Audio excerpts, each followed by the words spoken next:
In this video, I'll show you how to fix the issue where YouTube keeps signing you out of your account. First, open Google Chrome on your computer. Click the three-dot menu in the top right corner and select Settings. From the left-hand menu, click Privacy and Security.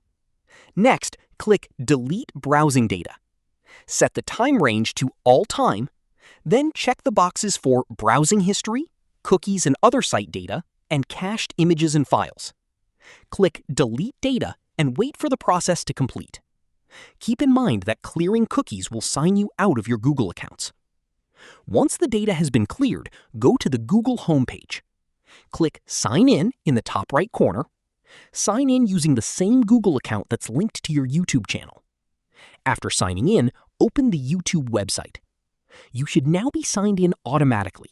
If you're not, click the profile icon and choose the correct Google account if you have multiple accounts. That's it. This is how you can fix YouTube continuously signing you out of your account. If you found this video helpful, don't forget to like the video, subscribe to our channel, and press the bell icon for more tutorials. Thanks for watching.